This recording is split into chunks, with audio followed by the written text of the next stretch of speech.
Olá! Hoje a gente vai decodificar a economia que existe por trás do frete aqui no Brasil.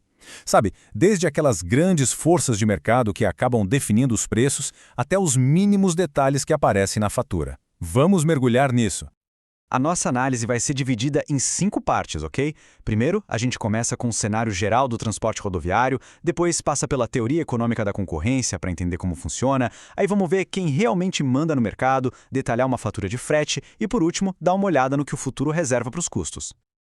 Então, vamos começar pela base de tudo, o desafio fundamental da logística no nosso país. Olha só esse número, 60%. É impressionante, né? Essa é a fatia de toda a matriz de transporte do Brasil que depende das rodovias. Essa dependência gigantesca é o ponto de partida para a gente entender todos os desafios que vamos explorar daqui para frente. E aqui está o grande conflito da nossa época. A era.com, a era da internet, exige velocidade, pontualidade, serviços cada vez mais especializados. Aquele conceito de just in time, que um dia foi revolucionário, hoje já parece lento diante das novas demandas. Então, o ponto central é exatamente este. De um lado, uma demanda por uma agilidade de nível mundial. E do outro, uma infraestrutura que, vamos ser sinceros, luta para conseguir acompanhar. Isso coloca uma pressão enorme nas transportadoras que precisam otimizar seus processos para competir, ainda mais com a chegada de grandes empresas internacionais no mercado. Bom, agora vamos tentar entender as regras econômicas que governam esse mercado, como a concorrência funciona e, claro, como ela não funciona. Essa imagem aqui ilustra a divisão de uma forma brilhante. De um lado, a gente tem uma balança equilibrada, um mercado onde ninguém, sozinho, consegue ditar o preço. Do outro lado, a balança pende.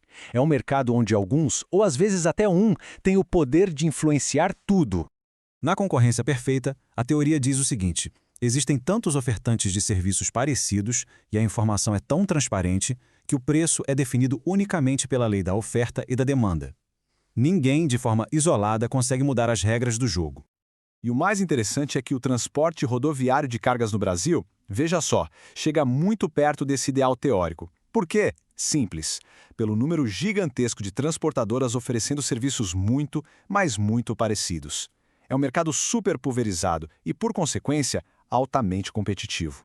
Certo? Agora vamos para o outro lado da moeda e ver como a tal da concorrência imperfeita aparece em alguns nichos bem específicos do transporte.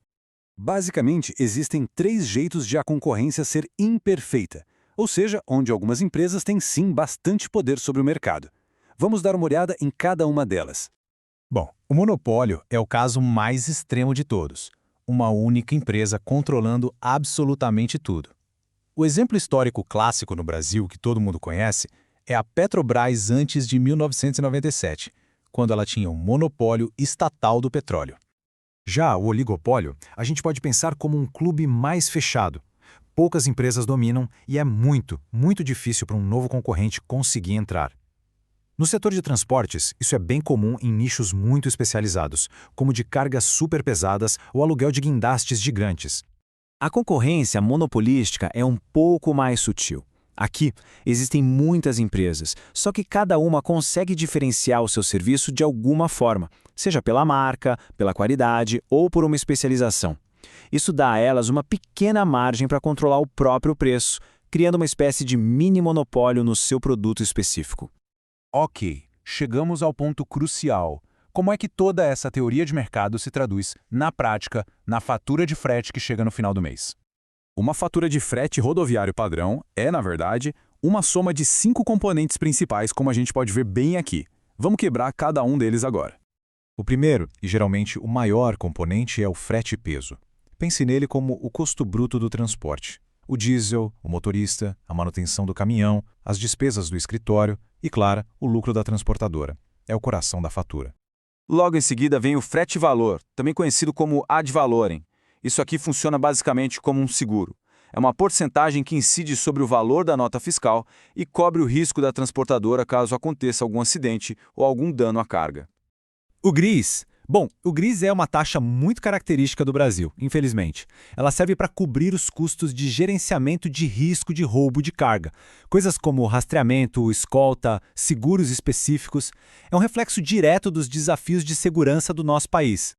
E aí, para fechar a conta, temos as taxas por serviços extras, como coleta, entrega, despacho, e o repasse direto dos custos de pedágio. Esse último é bem simples, é o valor do pedágio que é simplesmente transferido para quem está contratando o serviço. E para finalizar, vamos olhar para uma tendência, uma novidade que está mudando o jeito como os custos de frete são calculados e gerenciados. Essa tendência é precificação baseada em atividades. A ideia é a seguinte: em vez de um preço fechado, o serviço é quebrado em cada pequena ação e a cobrança é feita por ela separadamente. Isso traz uma transparência muito, mas muito maior sobre o que de fato está gerando o custo. E o interessante é ver como isso funciona na prática. Coisas como paletizar a carga, agendar um horário específico para entrega, trabalhar fora do horário comercial, ou até mesmo uma embalagem que veio inadequada e exigiu mais manuseio, tudo isso pode virar um item cobrado à parte, mostrando exatamente onde o dinheiro está sendo gasto. E isso tudo nos leva à ideia final, que é muito poderosa. Simplesmente não é possível trabalhar para reduzir o custo sem saber exatamente de onde esse custo está vindo. Essa nova forma de precificar dá aos gestores a informação necessária para atacar a raiz do problema. E aí a pergunta que fica é, olhando para a própria operação, por onde a otimização pode começar?